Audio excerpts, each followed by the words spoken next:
Please be seated.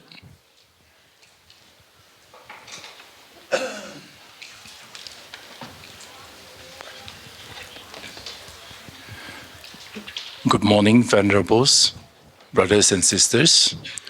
Once again, let us quickly gather our thoughts, recollect the kindness of the Triple Jewels and the teacher, and with a full gratitude in heart, let us place our palms together to request Geshe-la to give us teaching according to our capacities and well wishes. Geshe-la, kindly give us the teaching.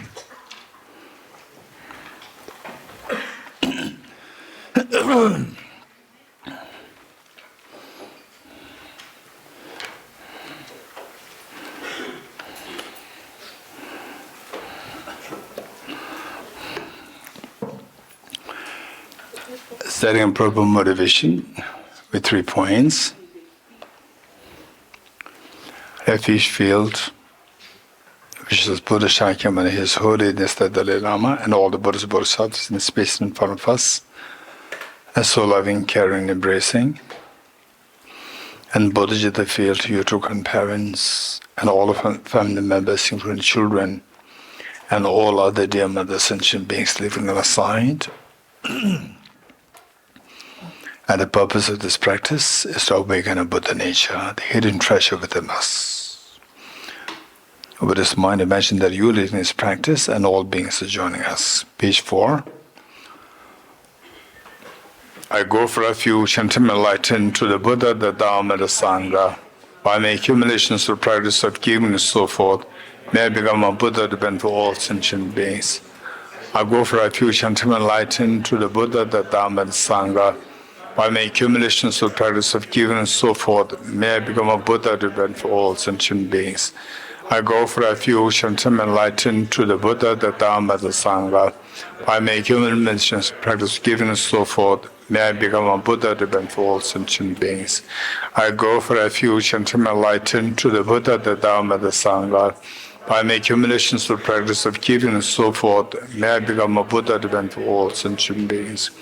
Sanye joda zoge chonam noi chanjo bado dane gyapso che dage jinsum sonam ge dola penj sanye dubara sho sanye joda zoge chonam la chanjo bado dane gyapso che dage jinso gebe sonam ge Dola benje sanje drubara sho sanje choda soge chonamla kanjo bado dane gyapso che tage jinso kebe sonamge Dola benje sanje drubara sho sanje choda soge chonamla Sanjo bado dane gyapso che dage jinso kebe sonamge Pora venye sanje drubara sho Om ye dharma Prabhavam Etam te shandata gato yavatat Desham chayo nirodam Evam bhakti mahashramanaya svaha Om ye dharma Hetu prabhavam Hetum te shandata gato yavatat Yesham chayo nirodha Evam bhakti mahashramanaya svaha Om Hetu prabhavam Hetum te shandata gato yavatat Desham chayo nirodha Evam Bhakti Mahashramanaya Swaha. All phenomena arise from causes. The causes are taught by the Tathagata. The cessation causes as well as taught by the great seer. Okay.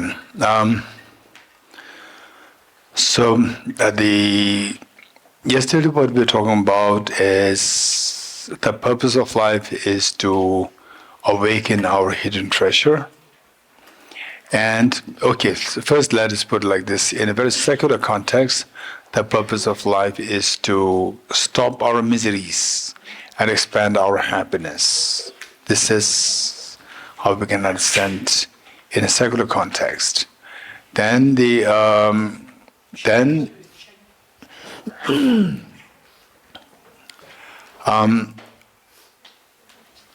fearlessness. Then Shindal, come. Come. Here. Dasala.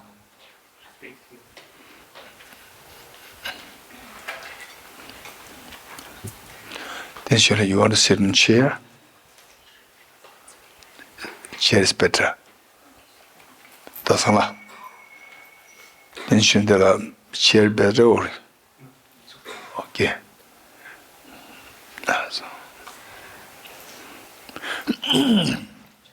Okay, first we need to speak in a secular context where we all agree that whoever you are, whether you are male or non-male, female, non-female, or from this country, that country, or from this social status, that social status, we're all same. We're all same. It's just superficial distinctions made. Actually, we are all just same. This is reality. It's not just the what, just like propaganda. No, it's a reality. They're all just same. So we're all just the same, and so in what way we are same? This next question. The reality is we're all just the same. This is the reality. We have to change our mindset. And in fact, when I was the little boy, my parents used to always say that, it's so like we are from a special place.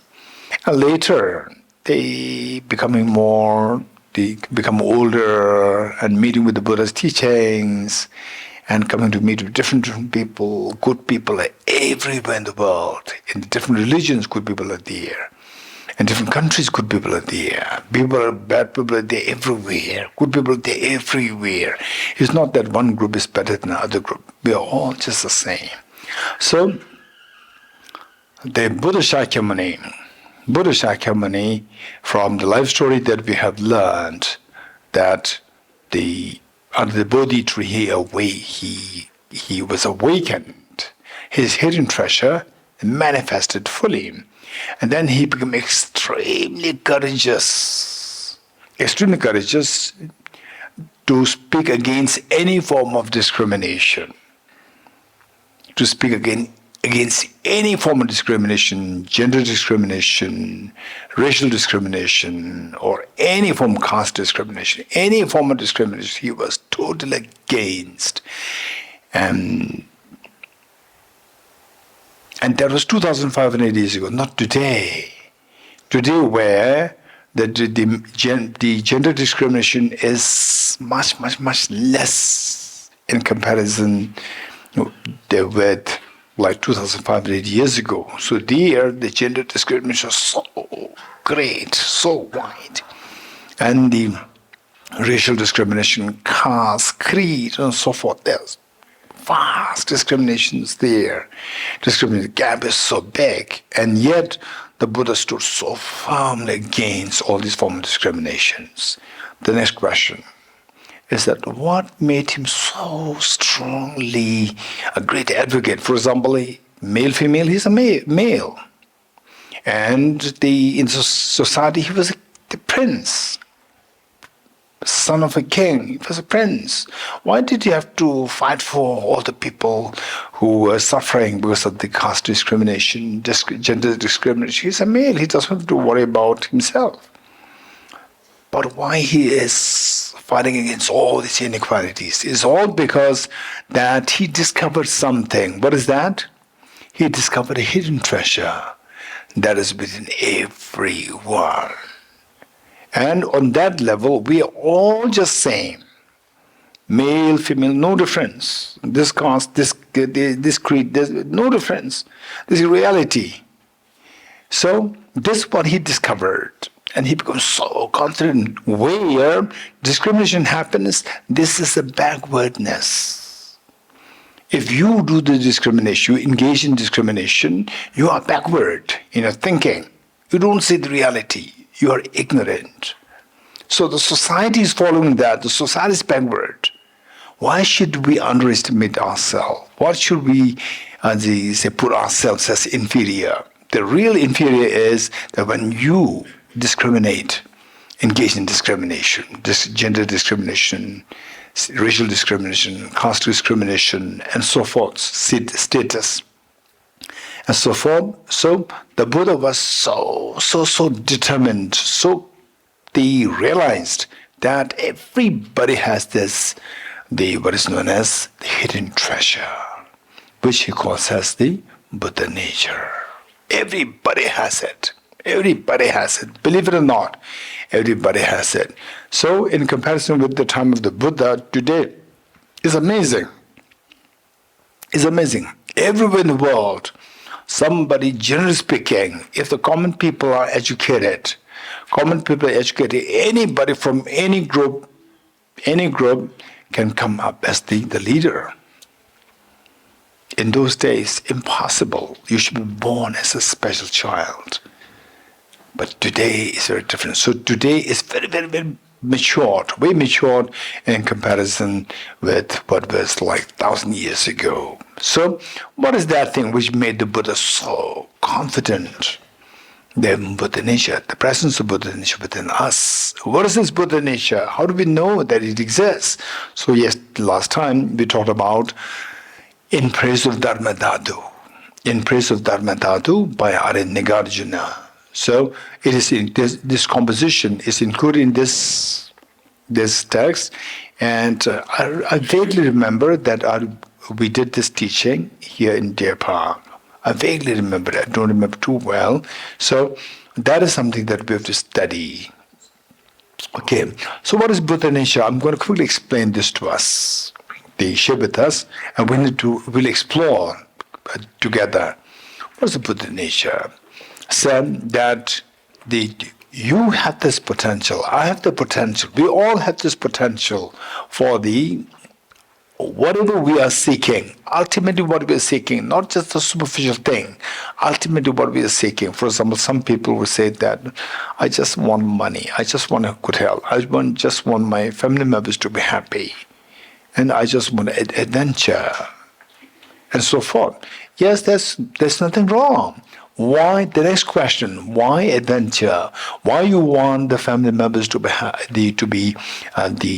Why you want good health? Why you want money? If you ask these questions, finally will boil down to two things. What are two things? To minimize the suffering and to maximize the happiness. This is the ultimate thing. So, with this thing, unless we have that potential, for example, the handful of sand and handful of sunflower seeds. Sunflower seeds, you squeeze it, oil comes out. Handful of sand, no oil comes out. Why? Handful of sand does not have the potential to give rise to the oil. So, do we have the potential to minimize the suffering? Do we have the potential to get the maximum happiness? Yes, everybody has it. That is known as Buddha nature, the seed of awakening, or the hidden treasure. And this is the greatest of the treasure, believe it or not. So we envy, or we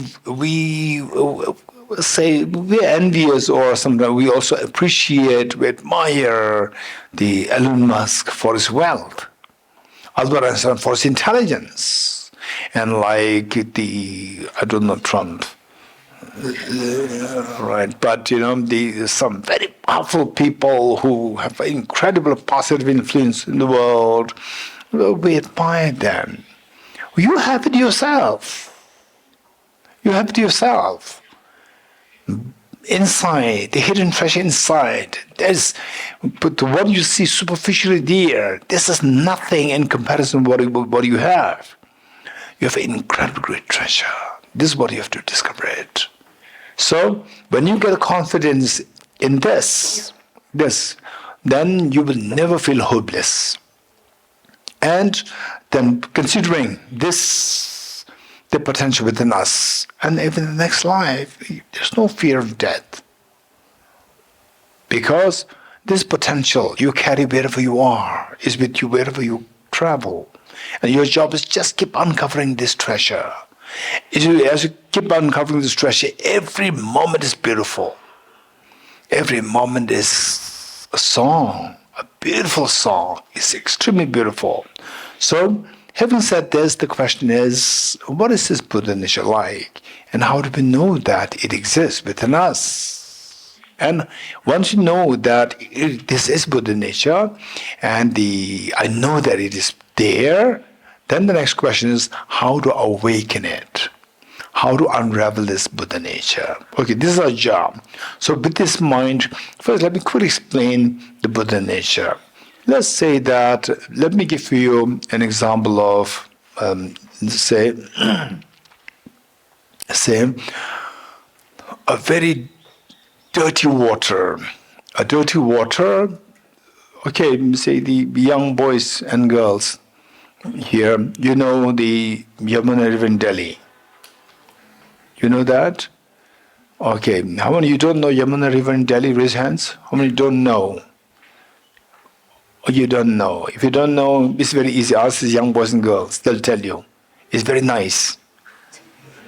It's amazingly nice. You just go there. It's crystal clear. And you can directly drink it. Okay, those people who don't know what is Yamuna River in Delhi, you just ask them. These young boys and girls, they already know that.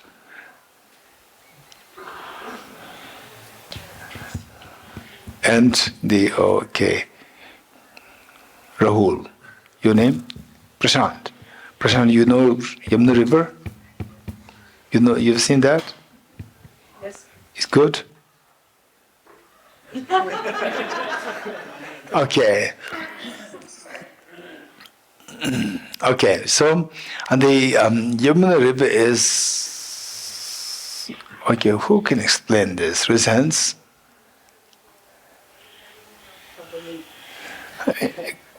Professor Kaveri is expert. Okay, I want a young one. You want to explain it? Anyone? Yes. Mike.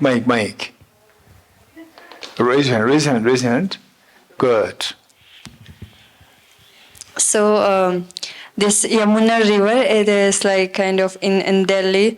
It is a water. It flows a water, obviously, but it's full of kind of treasures and polluted because of all these things that happening in today's world, industries Industry waste goes in there. Yeah, and maybe also because of the less of civic sense in the people, maybe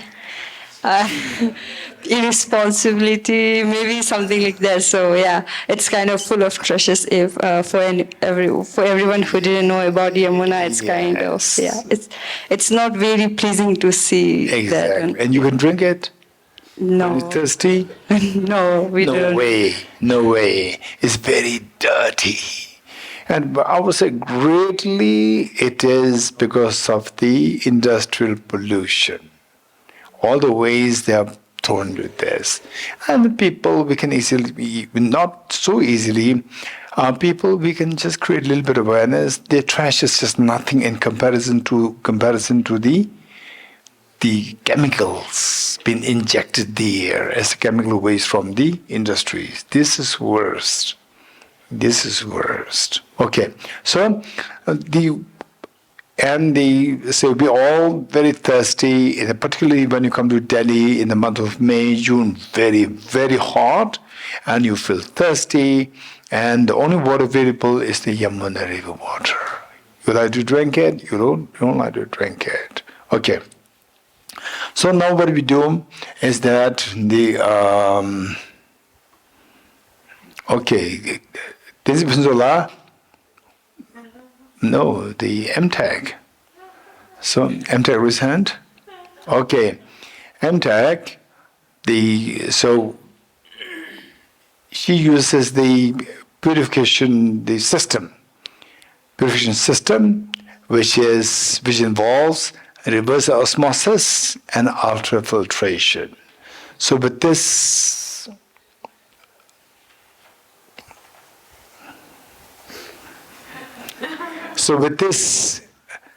reverse osmosis and ultrafiltration, then the water becomes so clean. You want to drink it? Yes, all the bottled water that we get from the market, these have gone through this process, ultrafiltration and reverse osmosis, that they've gone through this process, that they become so clean. You want to drink it? Okay, don't forget that example. The next, let me give an example of the,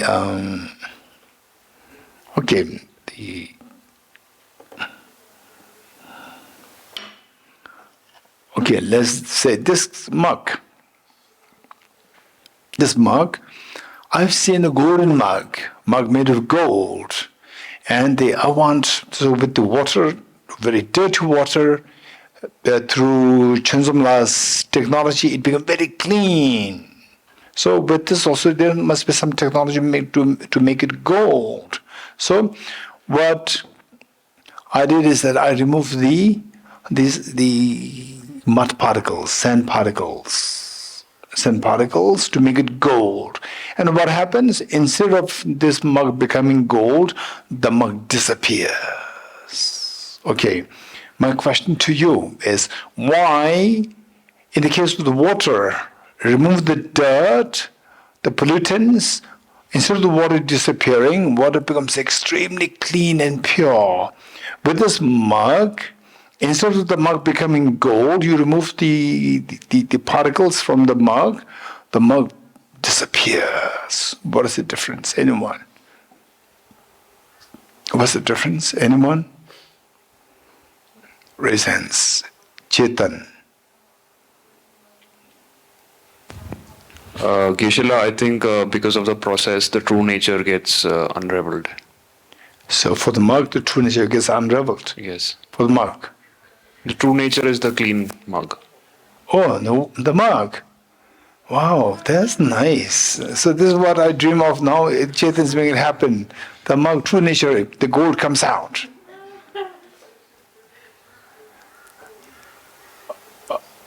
Okay, anyone else? Anyone else who wants to? Okay, Maxim here. Maxim, raise your hand so that Pamela can see you.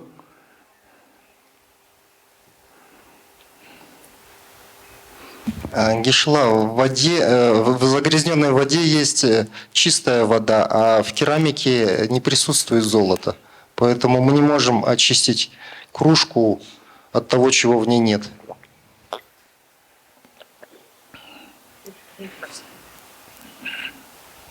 Venerable Geshe-la, dirty water has clean water inside of it, whereas in the ceramic mug, there is no golden mug. There are no particles of the golden mug. Oh yeah, how many of you agree with the Maxim? Raise hands.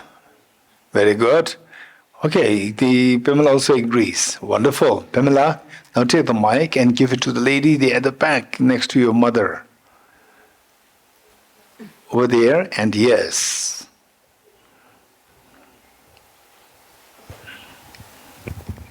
Geshe-la, возможно, вода подвижная, а керамика, она жесткая, она не двигается, а вода, она подвижная, как поток, поэтому можно ее очистить.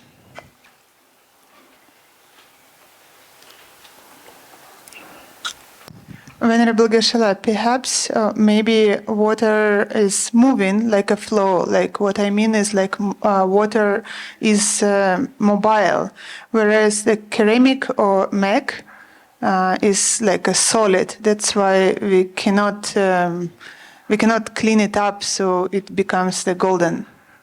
Okay, that's interesting. So what is liquid can be purified. Okay, let's say mercury. Mercury is poison, right? Mercury is poison. It flows. So we remove the mercury element and it becomes very clean. Yes, no. Mercury. No.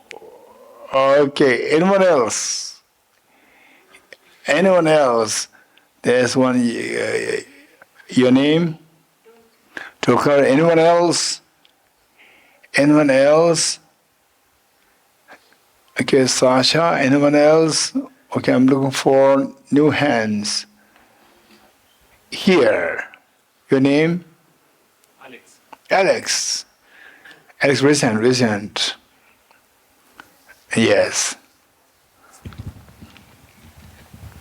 Уважаемый Гешела, я думаю, что просто речь идет о разных субстанциях. Например, если бы мы сравнили воду и масло, и если мы будем очищать масло, то мы не получим чистую воду.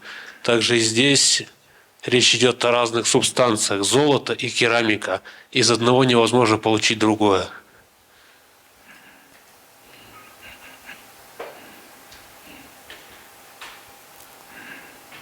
Venerable Geshe-la, I think it is because the substances are different. In the example of dirty water and a mug, so we are talking about different substances. When we clean the dirty water and get the pure water, the substance is the same. But in the example of a ceramic mug, which whether it can or cannot be transformed into a golden mug, the substance is different. So we cannot transform ceramic into gold because it's different substances, but we can transform dirty water into the clean water because the substance is the same. Very good. Thank you. Very good. Anyone else? Okay, here. Raise hand. Yes. Over there. Your name? Елена. Елена. Доршила. Эти две субстанции, эти две вещи, они имеют отличный исходный код. И это является причиной того, что керамика она не может стать золотом.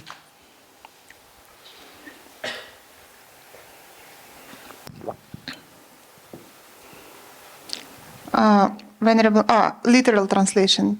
So these two things, ceramic mug and the golden mug, has a different source code. That's why ceramic mug can never be transformed into a golden mug. What about the water? Hey. Dirty water?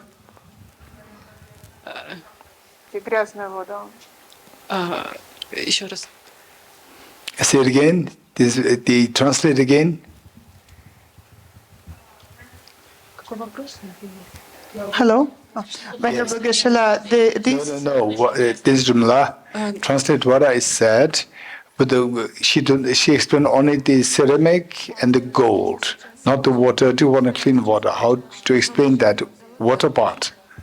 Объясните то же самое, как таким образом получается чистым. Любая вода, она имеет формулу H2O. Это то, что является семенем совершенства. И какая бы она была, как бы сильно она ни была загрязнена, если ее очистить, она откроет свою истинную природу. Venerable Geshe-la, the nature of the water is H2O, and H2O is like a seed of perfection. And the dirty water, it's not the nature of the H2O. And when we remove the dirty particles, the true nature of H2O will be present. Wonderful, wonderful. How many agree with you, the Yelena? How many agree with the Yelena? Everybody agrees. Thank you. Okay, now last, Anila. Ну, почти похоже. Природа, вода, она чистая, она временно загрязнилась, поэтому, когда мы уберем, она обретет свою первоначальную природу чистой воды. А керамика и золото, у них разная природа, поэтому невозможно из керамики сделать золото. Venerable Geshe-la, I have a similar answer. The true nature of the water is purity. Like the water in its true nature is clean and pure. That's why once we remove the dirty substances, we will get to the true nature of the water. But in the example of a mug, the nature of a ceramic mug is different from the nature of a golden mug, so we can never get a golden mug out of the ceramic mug. Very good. Thank you. Значит, исходные природные это свойства воды, она чистая. Те загрязнения, которые с течением времени они появились, их нужно очистить очистительными технологиями. А стакан это невозможно добыть, то есть превратить в золото, потому что золото добывается в природе, которые содержат частицы золота, и поэтому керамика никогда не превратится в золото.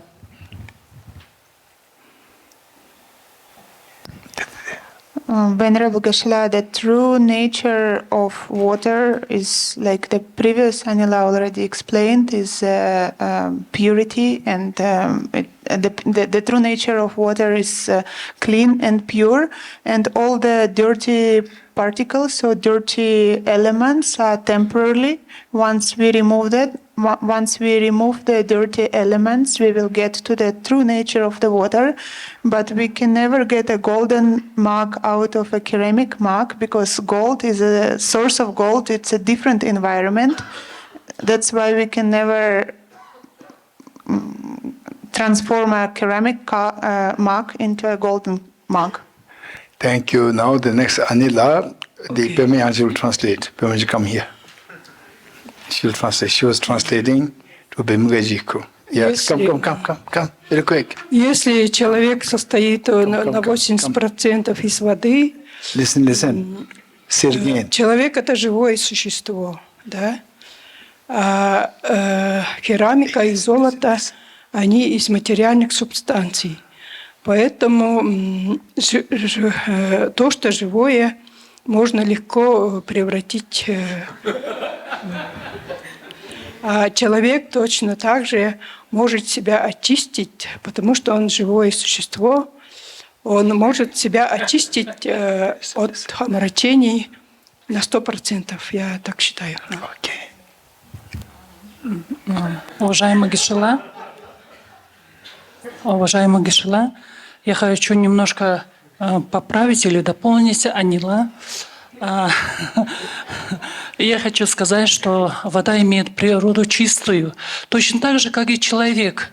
Он имеет ясную природу Будды, каждое живое существо. Но он покрыт мраком неведения. Точно так же, если очистить воду, то она проявит свою истинную природу, чистоту. Okay, translate. Yes. Yeah, you translate. How do I? First one. Yeah. Like you told me. Yes. What did you say? Okay, next time. Yes.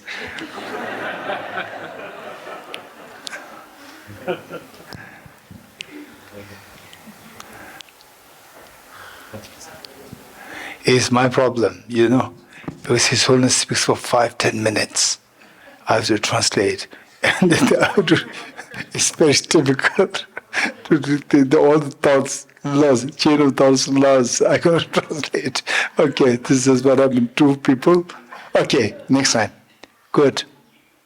And now I need to remember. I can do Hey, quick. One by one. So now Pamela, translate. Okay, you translate. Listen. Давайте я повторю еще раз. Next. Yes. Уважаемая Гешела, Yes. природа воды имеет чистую основу. Если ее пропустить через очистительные приборы, технику, да, тогда она может проявить свою истинную природу. Точно так же, как и человек. Любое живое существо имеет ясную природу. И когда вот она покрыта неведением, вот когда очистите вот это неведение, вырвать ее с корнем, да, тогда проявится наша истинная природа, ясный свет.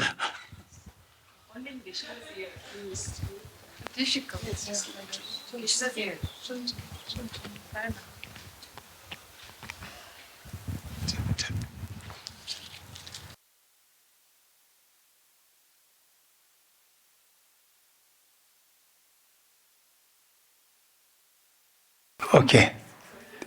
This is Rumla. So this is the second answer, right? The first one, we are not repeating it. Okay, the second answer is the true nature of water is clean and pure.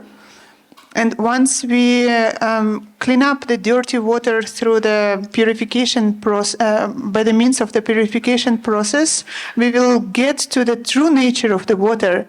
And I want to say that the true nature of a sentient being is exactly as in the example of this dirty water.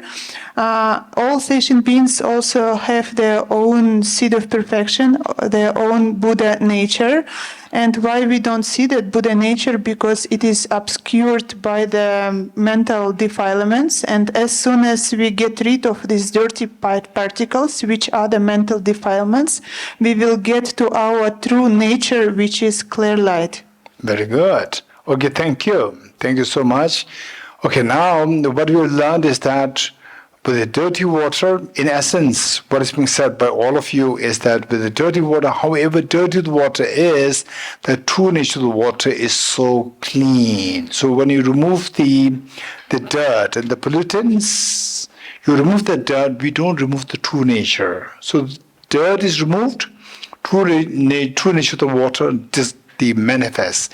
That is the purity. Whereas with the gold, with the ceramic or the ceramic, with the ceramic, you remove the ceramic part, the particles of the ceramic, then you are removing the true nature of the ceramic. And when the true nature of the ceramic is gone, the mug is gone. So this is different. But some of you may say that even the ceramic particles can be turned into gold. Gold is made a gold element. What is the number of the protons? Anyone? Hey, physics. 79. Okay.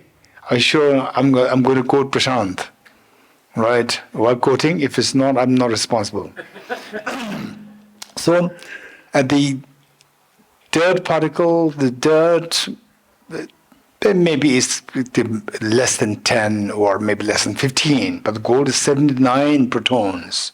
So with this dirt, ceramic particle, add more protons to this, then it becomes 79 protons. It becomes golden. It becomes gold. But the cost of adding these protons is extreme. clean experience. Just to make 1 gram of gold, it costs you billions of dollars. It's totally not cost effective. So, remove the sand particle from the ceramic, the mug disappears. Whereas with the removing the dirt from the water, the true nature manifests. That is a pure water. So therefore, in the case of our mind is dirty or not dirty, clean or dirty. Let me use a different word, defiled rather than dirty. Dirty mind is very dirty, right? So therefore, let's say the defiled mind rather than dirty mind. Say defiled mind. Defiled mind, however defiled our mind is not like the clay pot or the clay mug. It is more like the dirty water. However defiled our mind is, however dirty the water is, the true nature of water is always clean. As what Chetan first said, he was actually saying comparing the two together. So however dirty the water is, the true nature of water is so pure. And somebody says H2O, so pure. So our mind. So how is the mind? Be clean, not clean, defiled, not defiled, clean. Our mind is clean and not clean. How do you know that? You know it very easily. Okay, I don't know about this girl, but most of us, Friday evenings, the mouth becomes like this. Monday mornings, mind becomes like this. Right? Monday mornings, deflated. Friday evenings, so happy. You're getting it? So, what makes the difference? Friday evening, so happy. Monday morning, so unhappy. What makes the difference? Body or the mind? Mind makes the difference. This is how our mind is. Mind is not 24/7 happy. You getting it? Okay. So, there was one boy a little boy, 6 years old boy. My friend invited me to give serious talks in his center, and his son, who was just 6 years old boy, the day I came there, it happened to be, I think, on the Saturday or Sunday. And the whole house, there were like 2 floors, the whole house was vibrating with his voice, his sound, his noise, this boy's noise, everywhere you could hear. And Monday morning, it was so quiet, peaceful. Then I told my host came to me, and I told my host, "What happened to your son? He left for the school." He said, No. He's here. And he said, "Why?" No, he's not here. He must be in school. I told him. And he said, No, he's here. It's so quiet. No, there's no trace that he's here. And suddenly, wherever you go, you can hear the noise of this boy. So he said, this always like this. Monday morning, it's so quiet. And Friday, Saturday, Sunday is so noisy. The whole house is filled with this noise. And then I felt a little painful because I could imagine myself when I was 6 years old. So I told him. Then he said, "I'll bring him before he goes to school." I said, "That's good." Then he came. Usually he came jumping here and there. And so that morning he came like this. Oh, extremely tamed. So tamed, disciplined, like this, so sad. So this is Monday. So this is all about who decides? His mind decides. Our mind decides. So our mind is not 24/7 happy, but truly your mind is so full of joy and happiness, infinite joy and happiness. So this is your Buddha nature. So there are many examples given. 9 examples are given by Maitreya in his text. And some of the examples says, one example given was the treasure underneath the ground of the beggar's hut. say a beggar under the ground, there's a whole big treasure there. As long as the treasure is not uncovered, as long as the treasure remains uncovered, the beggar remains a beggar. The moment the treasure is uncovered, the beggar is no more beggar. Maybe he or she is the richest person in the world. You agree? Okay, so it's the treasure is there within each one of us. We have the treasure. It's an incredible precious treasure. Okay, so now the next is that if this is there with us, how many of you sometimes you feel so demoralized, so hopeless, resents sometimes? How many feel so hopeless, resents? Okay, so we need to gain conviction in this Buddha nature within us. Each one of us has this Buddha nature, that's for sure. And I studied this precious Buddha nature when I was in my 20s. And when I first joined the Institute of Buddhist Dialectics, which the Buddha taught, and later in my late 30s, 40s, when I started to teach, then I'm meeting with different people, some people who are initially so dull, and then after teaching for like a few months, the intelligence simply opens up. They become so vibrant and intelligent. Suddenly it opens up. So then, wow, this is amazing. But then I learned it intellectually. I'm experientially feeling that from others. So this with every one of you, each one of us, you put effort. What effort is required is correct information, complete information, systematic information. That is required. So therefore, if you keep jumping from here,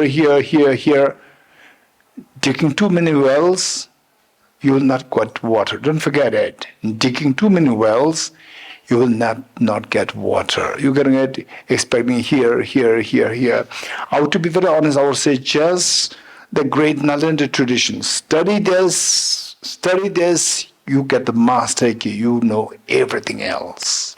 Believe it or not. So therefore, you have the treasure. These factors, studying, Nalanda studies, so forth, these are the triggers which help us to trigger the treasure inside. So therefore, this is where those people who stick to these courses, Nalanda courses, after a while, they shine. They then tackle anything else and becomes expert in everything else. This is what I've seen. So therefore, I would say that be kind to yourself, and be wisely kind to yourself. Let's not forget it. Be kind to yourself and be wisely kind to yourself. Having said this, if this is incredible treasure, this is the greatest of the treasure. So we can say greatest of your treasure and greatest of the treasure that is possible to exist in the universe. This is your treasure, and there's nothing greater treasure than this treasure in the entire universe, and you have it. Okay, so for example, let's talk about. So think of, for example, let's say the young ones. Tell me, what do you consider as your admiration? One thing which you admire so much, a person, job, money, or whatever, place, car, whatever, just tell me what's the greatest admiration that you have. The young boys and girls, tell me, yes. Oh, the Messi, yes, Messi. Okay. Anyone else? His Holiness. Anyone else? Hey, yes. Yes, you? There's a guy in Dharamshala, his name is Robin. He trying to reduce the suffering of the animals. I really admire him. Girl or boy?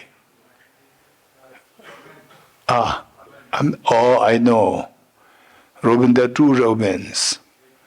One is Robin, the man in nearby the airport, Gagal Airport, Dharamsala, yes. There's a people farm, yes, people farm, and there's another girl also who is doing great job with same name, Robin. Very good, thank you. Anyone else? Young ones, raise a hand. Yes, over there, the last one. Diamonds. Diamonds, yes. By the way, my name is Diamond. Depending what is Dorji. Dorji is Diamond. But don't forget it, I'm not Diamond. I'm a human being. Okay, the lady there next.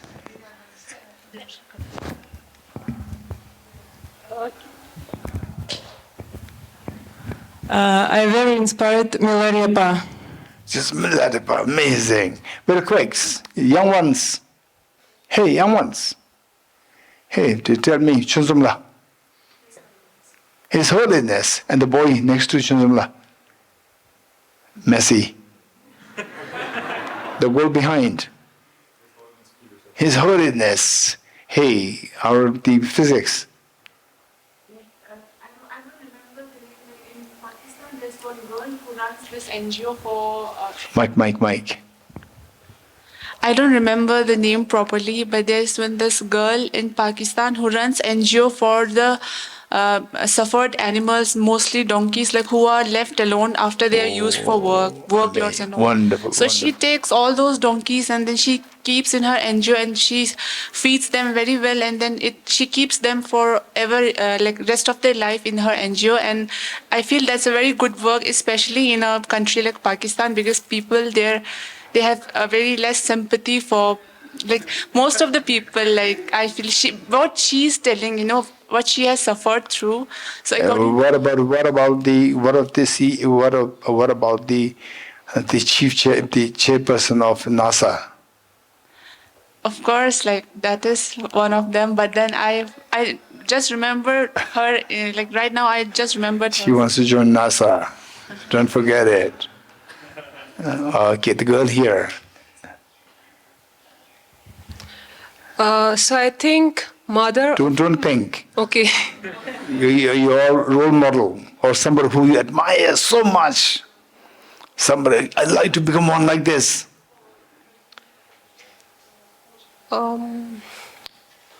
Mother. Your mom. Very good. Why? So not just my mother, but Any mother. Any mother. Wonderful. Be it a kid, Wonderful. mother. Wonderful. Okay. Yes, over there. So I want to be just like the sun. I want to be like sun and give warmth to people and even give life to plants and the mother nature. Your name? Pankaj. Pankaj, amazing. Okay, Pamela. His Holiness Dalai Lama and Jetsun Doma. His Holiness and His Holiness younger sister, just Pamela.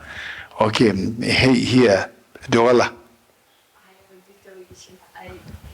You already said it, His Holiness. The boy over there. His Holiness, the girl before. All the mothers. His Holiness, Tin Chanjula. Oh, okay, that's all. Okay, the boy here. Huh? Mahendra Singh Dhoni. Cricketer, Dhoni, yes, Dhoni. Okay, so, okay, over there. Yes, just say. My husband. Why? Because he is very kind. Okay, someone who's so kind like your husband. Very good.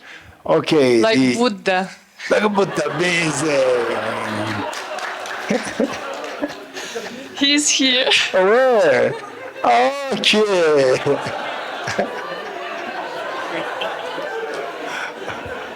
Wow. That's nice. I'm glad. Okay. Good. Okay, good. Okay, good. Okay. The boy before Omar, before in front. Yes. So there's an investor in the US, Warren Buffett, and I read a lot about him. So, Warren Buffett for me. Okay, are you investor? Yes. Oh. Yeah. Okay, good. Thank you. And the boy here next to you? Yes. Mr. Sonam Wangchuk, activist. Yes. Sonoj activist. Okay. Payal. The writers Gulzar and Ruskin Bond, I really look up to them for. Are you a writer? Yeah. Okay, good. Thank you. Okay, the Kate. All the kind teachers. All the kind teachers, good. Omar. His Holiness Keshla. His Holiness, one behind Umar. Virat Kohli. Kohli, yes, Virat Kohli, and then Dorjila. Rahul Gandhi. Rahul Gandhi, okay. The girl next to the boy, yes, that girl, Russian girl, yes. Me? I'm Ukrainian girl. Ukrainian, yes. Dalai Lama, obviously, yes. Your name? For me, Anna. Anna, okay, Yes. the girl.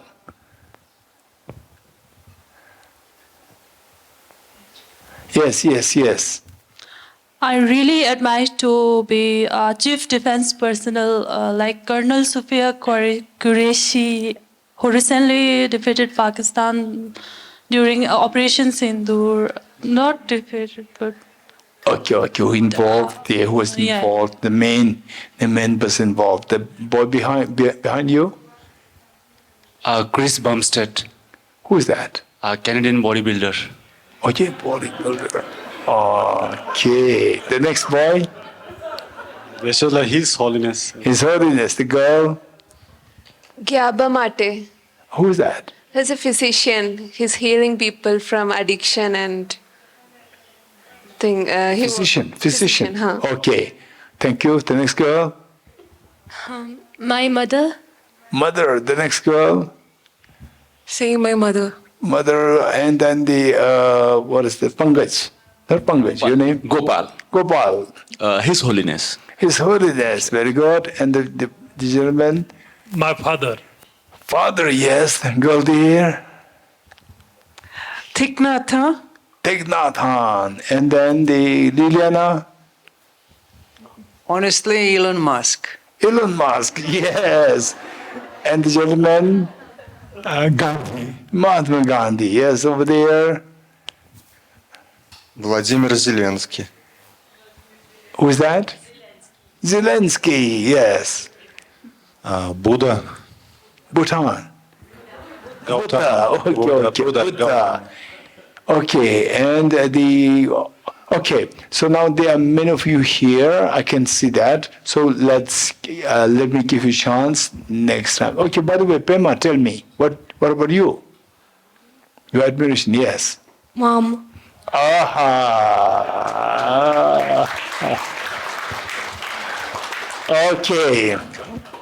Okay. Now let me. Now let us explore very quickly. I'll just pick up some of them. Let's say Liliana, tell me why Elon Musk. Liliana, why Elon Musk? Okay, give you a precise answer. Why? And then we think about this. We explore. Do you remember why we are checking this? I said that what you admire, more important than what you admire, is actually within you. This is what I'm saying. Okay, yes.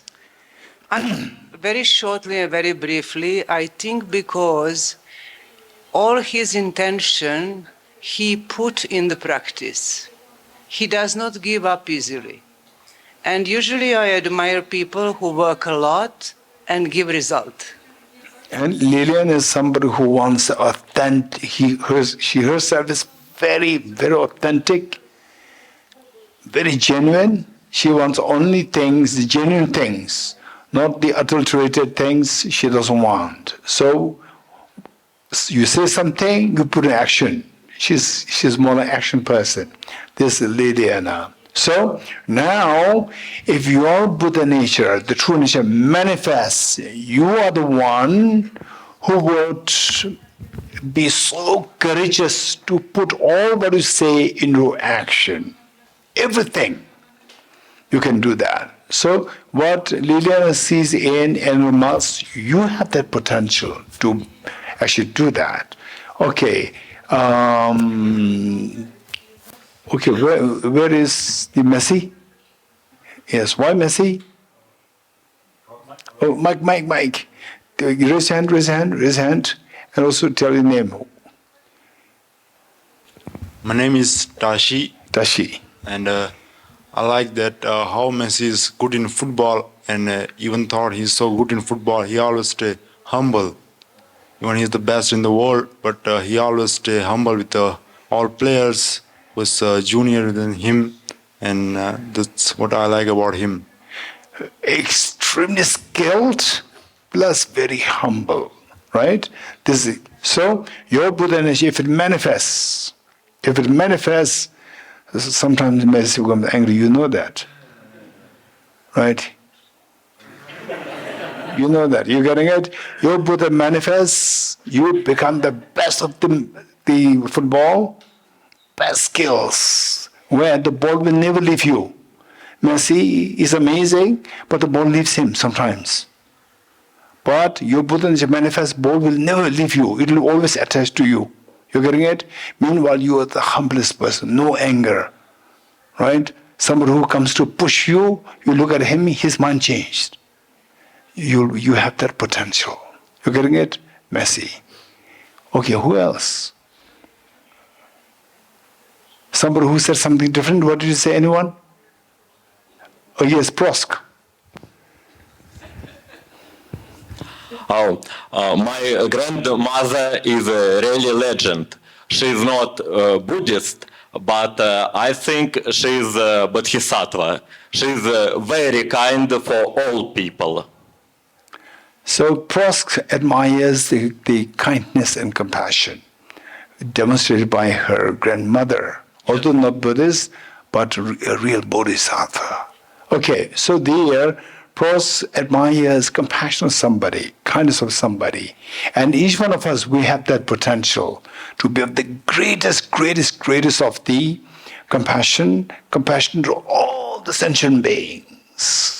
All the sentient beings. So this is the treasure that we have. This is why I'm saying that the treasure that you have, that has the capacity to transcend all the external treasures. This is the greatest of the treasure. Believe it or not, this is the greatest of the treasure. And this treasure will never leave you. For example, you're a billionaire. The moment you die, you have to leave empty-handed. How many agree with me? Raise hands. And we say the Alexander the Great, what he did, before he died, he left a will. He said, he left 3 instructions. He said that when I die, the first thing, when I die, what you do is that you put my body in the coffin with my 2 hands hanging out. Number 2, the road from his palace to the graveyard. Just throw all the jewelries, wealth that he gathered, that he looted from the kingdoms, all throw them on the road to my graveyard. Number 3, the people who carry my coffin should be only my doctors. So when he said this to his ministers, first he said, I have 3 important things to tell. Ministers come. So ministers thought that he must have some very important thing. And he said these 3 things. And the ministers, they were confused. These 3 things are nothing. Why you said these 3 things? He said, my doctors carry the coffin to tell the world that however sophisticated, however experienced the doctors are, your life, there's a end there, life expectancy in the air. You'll have to die. No doctors can save you at last. Number 1. One hand's empty. However powerful you are, with the whole wealth of the world, at the time of death, you have to go empty-handed. Why all the wealth scattered the air?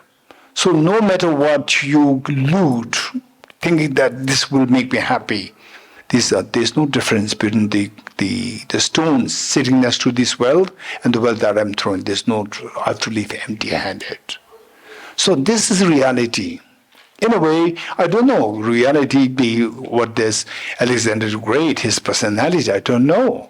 But what he said, these three things, this is an incredibly great lesson for us. Even the treasures will leave you, even your body will leave you, even the dearest of the relatives, brothers, sisters, father, mother, children, everybody you have to leave behind. But this Buddha nature will never leave you.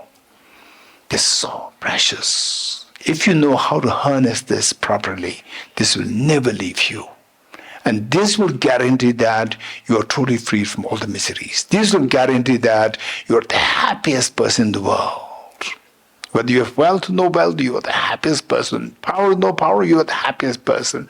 This is what guarantees. So what? All these discriminations, on what basis, is totally stupid in the face of this Buddha nature. There's nothing to worry about anything else. You have to put in put effort to awaken this treasure. You don't have to feel envious of anybody else. This is your treasure. Okay, so then the next is that if this amazing treasure that we have, why don't we see that? This is the next question. Why don't I see this? So if I do surgery, nothing is there. So why we are not seeing this is all because that this treasure is, for example, like the dirty water. Diamond with the mud, you remove the mud, inside the mud you see there's a diamond there. But with the dirty water, you try to look at any part of the water is dirty. But the true nature, the purity is defiled. It's very different in the case of the water defiled by the pollutants and the diamond defiled by the mud. So let's say like this, say this is a solid diamond and there's a mud around, but around is mud, but inside is diamond. With the water, everywhere is dirty water. But the true nature, you remove the dirt, then the true nature manifests. So in our case, it's not like the diamond covered by the mud. In our case, like the clean water polluted by the dirt. So this is our Buddha nature. So what is that obscuration? What is that obscuration which obscures this Buddha nature within us? That obscuration is of two kinds. Okay, now we are going to go into the technicalities. This obscuration, mental obscuration, which obscures the Buddha nature, the treasure inside us, is twofold. One is known as afflictive obscurations, and the other one is cognitive obscurations. Afflictive obscurations and the cognitive obscurations, two. And the two, one is gross and one is subtle. And we have to know what they are. We have to know, not only intellectually know, but experientially we have to feel that. These are the mental defilements existing within us. One is afflictive and one is cognitive. What is afflictive and cognitive? Let me quickly explain this. Say that somebody smashed garlic in my mug. Somebody smashed garlic in my mug, and then say that I don't take garlic. And say, oh, somebody smashed garlic in my mug. Then you feel very apologetic, and you say, I'm very sorry, I did it, and I'll wash it. You take the mug, wash it so well, remove the solid garlic, wash it under the running water, so now it's very clean. So, is there any solid garlic inside? No solid garlic, all removed. You smell it? It still smells garlic. So the solid garlic is removed, but the smell is still left there. Likewise, our mental defilements, which obscure this Buddha nature inside, that obscuration, gross one like the solid garlic like the mental defilements, this is known as afflictive obscurations, which is visible to us, which is very visible to us. and the smell of the garlic, like subtle smell of garlic, like mental defilement, smell of the garlic, like mental defilements, is known as cognitive obscurations. Okay, now let me give you precisely what is this gross affective obscurations like within us. So, broadly speaking, this afflictive obscurations is of three kinds. One is contaminated karmas,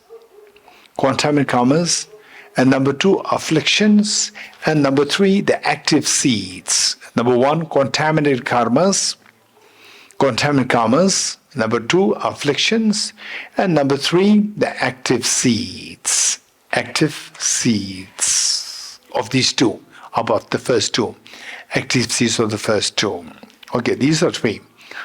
And these three things, we can see that easily within us, within yourself. We can see these things within us.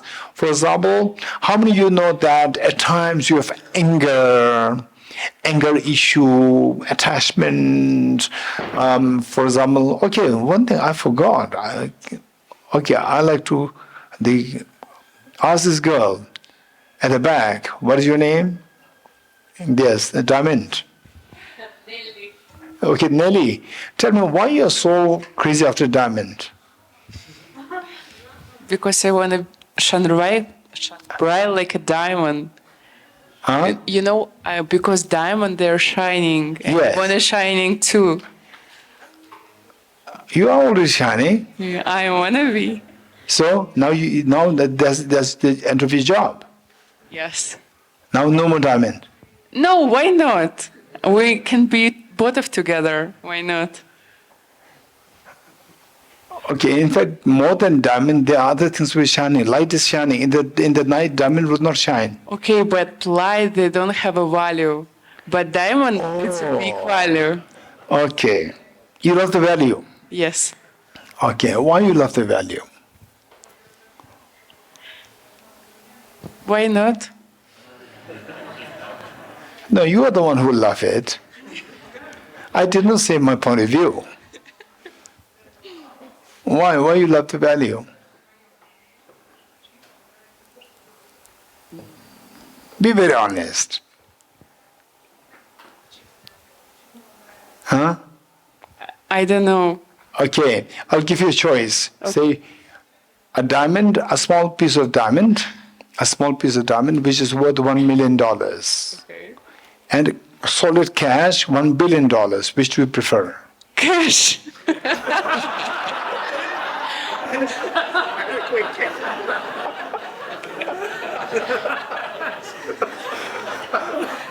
So I know what you actually love. I know that. It's not the diamond, it's the actual value. Your diamond, it glows. It's just, just to deceive me. What you really love is the value. You gotta get. Okay, now tell me. Okay, let's be very straightforward. Now let's say why you love the big amount of cash, like $1 billion, whatever. Why? I think it's freedom. Freedom in ways, freedom like? Means you can do whatever you want. Yes, you can go where you want. When you become sick, you can go to the best hospital, and then when you go holiday, you don't really struggle with, where to stay and so forth. You can straight go to the best of the place. It makes your life easy. You getting it? Yeah. So, say okay, did you all follow what the Neil, your name? Nelly. What Nelly said? So this is precisely the thing. For example, say with the huge amount of money, then my life will be easy. What easy? So that in cold, I don't have to suffer cold. I have a heating system. Why do we need a heating system? For what? For the body. You're getting it? So this body has the capacity to suffer. And with the diamond, with the money, whatever, it can minimize the suffering. And you like cheesecake? Yes. Yes, right. So I like cheesecake. And a small piece of cheesecake is better or big cheesecake is better? Bigger. Okay, so say the fresh, nice cheesecake, this is what we want. And why? Because it gives me a greater joy. Finally, we want to minimize the suffering and maximize your joy. You getting it? This is the point. And that, say, if you, and then this diamond or whatever, sometimes you get it, sometimes you don't get it. But it's Buddha nature. This will give you, to minimize your suffering infinite times more effectively than the diamond. This Mother Nature will give you, will maximize your happiness infinite times more than what this diamond gives you. You getting it? So this is a true diamond, Buddha Nature inside. So think like this, think more in this line. You will say that, wow, finally the meaning of life is not outside, it's there within me. And many of us said, His Holiness the Dalai Lama is a role model. Why? We can raise hands those who said, His Holiness. Hey, Pamela, tell me why. Hey, Pamela, Mike. Here, run. Pamela, Elder Pamela, raise your hand. Yes. Geshe, I admire His Holiness because of his compassionate nature and altruism and for guiding people on the right path. Wisdom. So, His Holiness role model because of I admire his compassion and his ability to guide the people in the right path. Your Buddha nature manifests. This manifests the incredible compassion as equal to the compassion of His Holiness.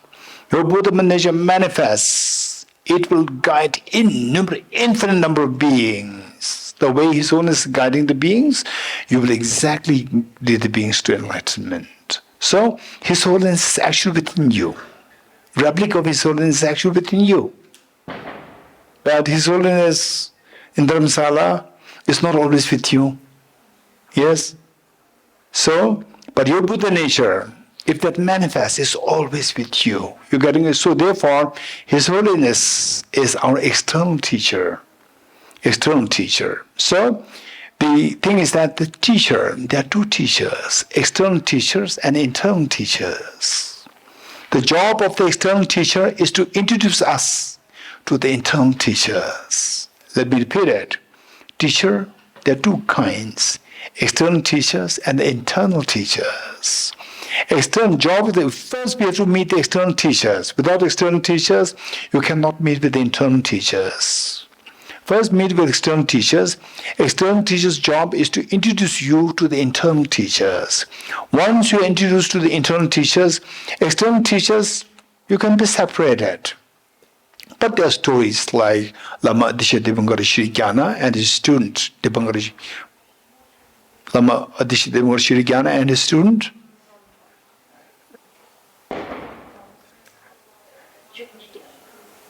Dumden Geve June. In simply put, Dumdumpa. Lama Adisha Devangara Shri Gyana and Dumdumpa, it is said that their student-teacher relationship was for many lifetimes. So Lama Adisha, when he was in Bodh Gaya, invited to, of course, they first met in Nalanda, the Tibetan delegates to invite Lama Adisha to Tibet. And then when he was Bodh Gaya, the circumambulating the stupa, it is said that he could hear the sound of a lady's anklets. And the Lama Adisha, he was not looking. He is a monk. He was not looking at who was behind. So he continues. And then the lady behind him said, Adisha, you don't even want to look at your mother. And Adisha was amazed. He turned back. It was Aryatara. You're getting it? It was Aryatara. So then finally, Aryatara, the Adisha Devangara Shri Gyana sought the advice of Aryatara. I'm being invited to Tibet. Should I go or not go? Then Aryatara said, you have to go. If you go, there are multiple benefits. One, the Buddha Dharma in Tibet will be you can contribute to the refining of the Buddha Dharma in Tibet, restoration, number one. Number two, that you will meet with your student who was your student for many lifetimes. And later on, finally, when Lama Disha was in Tibet, the Tumti Gyabejune was on the way coming to meet Lama Disha. And then the Tumti Gyabejune was with Lama Disha till Lama Disha passed away. So, and then during the interaction, you could see that both of them, they have tremendous the power, the memory power, the clairvoyance, and with all these things, you could see that two of them are connected as teacher and student for many, many, many lifetimes in the past. Okay, so with this in mind, what I'm saying is that the teachers, yes, there are stories where the teacher students, they were never separated for the life after life after life. External teachers, but generally speaking, external teacher's job is the teacher can separate from the student. But the external teacher's job is to introduce you to the internal teacher. The teacher's job is to guide, as Pamela said, to guide others. So your bodhicitta, your wisdom emptiness, this bodhicitta will guide you to the maximum happiness. And this wisdom emptiness will guide to the fearlessness. So these two will be the ultimate guide which will never leave you once they are activated. So that is the ultimate teacher, ultimate guru. Okay, so with this, our question is, we're talking about what obscures this Buddha nature. So we said two. What are two? Afflictive obscurations and cognitive obscurations. Very good. Afflictive obscurations and cognitive obscurations. And afflictive obscurations, how many of them are there? 3 are there. What are they? Contaminated karmas, afflictions, and the active seeds. Active seeds of the first two. Okay. What is meant by contaminated karmas? Karmas means actions. Physical, verbal, mental actions. Any actions done contaminated by ignorance. Contaminated by ignorance is contaminated karmas. For example, like, say, showing anger to somebody, shouting at the mother, or feeling angry feeling anger towards other people, and any kind of wrong things that we do physically, verbally, and so forth. That we do. These all fall under the category of the contaminated karmas. And then the next is afflictions. What is meant by affliction? Affliction is defined as a mental factor. Let me repeat it. Afflictions are defined as a mental factor, presence of which disturbs our mind. Affliction is defined as a mental factor, the presence of which disturbs your mind. This is affliction. And active seeds. What is meant by active seeds? For example, like apple seed. Active seeds, apple seeds. For example, apple seed. Apple seed is apple, yes? Apple seed is not apple. Apple seed is apple? Huh? Apple seed is apple or not? It's not apple. Don't trust me easily. So Sonamla is expert. Sonam knows not to trust me. Right? Apple seed is not apple. Apple seed is not apple. You getting it? But apple seed has the potential to give rise to apples. You getting it? So that's meaning of seed. For example, how many of you are angry now? Nobody's angry, I can see that. But do you have the seed of anger? Yes. How do you know that? Right? How do you know that? After the retreat, then you go home. You go home and your mom says, my daughter must have a cup of tea. Then you will say, what? What cup of tea? What cup of tea? No coffee, no latte, no espresso, no Americano. Right? What? Always cup of tea. What is tea? right? So the anger manifests. You're getting it? Anger manifests. So at the moment we don't have the anger, what we have? We have to seize the anger. You're getting it? We have to seize the anger. Okay, this girl behind Chunzum, what's your name? Simni. Okay. Simskit. Oh. Simni Dama, you like Gucci? No. You like Chanel? Love. So this girl has no idea what is Chanel, right? I do have, but I have never bought something for something that luxurious for myself. So.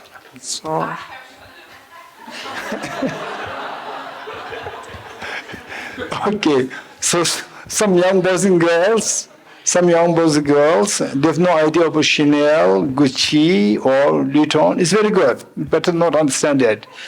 You're getting it, otherwise like Nili. Right? Nili says, I need Chanel, I need Gucci. You're getting it, you will trouble your parents. Okay, so better not to know this. Now here you know this because I advertise it. So once what happened was that in a monastery. So how does Simni know? How does Simni know about Chanel? It's because Kishila said in the class. You're getting it? Okay, there was in a monastery. There was the very senior monk, very senior. He must be in his 60s. I don't think 70s, maybe 60s. And the disciplinarian, there's going to be a football match. Soon big football match was going to happen. And the disciplinarian worried that the monks may go there to watch the football. What's wrong to watch the football? But in those days, so rigid, not allowed to watch football. So the disciplinarian in the prayer hall, where there are thousands of monks, the difference said that tomorrow there is going to be a football match. From tomorrow for the next 15 days, football match. No monk is allowed to go there. Anybody goes there, penalty. Then the next day, football match started. And the discipline went to inspect if there's any monk there. And the very senior monk was there. Very senior monk was there. Senior monk, what's the English word? Eccentric? Eccentric? What is eccentric? Slightly going against convention. Slightly going against convention, against the authorities, right? This very senior monk was there. Very senior monk, very eccentric. And he was there. Then the discipline was so angry. In the prayer hall again, the next day prayer hall, this discipline mentioned the monk's name and said, you stand up. And he stood up and said that, how dare you are the senior monk, you should be setting good example to the other monks. And nobody went there, only you went there. And how dare you that you do that? And he said, the senior monk, he said that, it's not my mistake, it is your mistake. I said, why? He said, I do not know that there's football match. You announce that. You announce this in the hall. You announce it. If you did not announce it, I will not be there. You announce it and then I can know about it. Then I went there. It's your mistake, it's not my mistake. You're getting it? So this was something you will tell other people. I do not know about Chanel. Kishila said Chanel. Then I had to learn from Nili. That is what is known as Chanel. You're getting it? Okay. And the same monk, he was then brought to the disciplinary and he said like with one feet on the other leg like this. Said like this in front of the discipline. And the discipline was so upset. You have no respect for discipline. Put down your leg. And he said, I will not put down my leg. And discipline said, why? He said, my leg is very expensive. Because it cost me 2 legs. Last time his leg was broken. And he said, he spent 2 legs on this. I'm not going to pay, it's very expensive. Okay, let's stop here.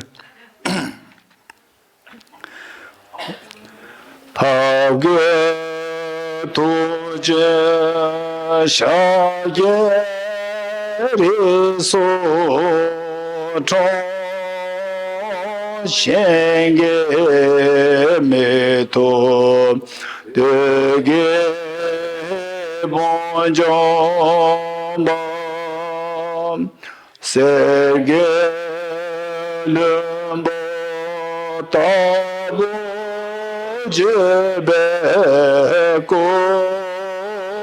shage gebo kyola cha se lo oh mone mone ma mona swaha Om Mone Mone Ma Mona Yeswa Thage Tuje Shage So Chong Shenge Me To Dege bonjom bam serge lumbo tabu jebe go shage gebo kyola cha se go oh mone mone ma mona swaha oh mone mone ma mona swaha Thage tuje shageri so chong shenge me to dege bonjom bam serge lumbo tabu jebe ko shage kyola cha se lo oh mone mone ma mona swaha oh mone mone ma mona swaha oh mone mone ma mona swaha oh mone mone ma mona swaha oh mone ma mona swaha oh mone mone ma mona swaha. Three prostrations together.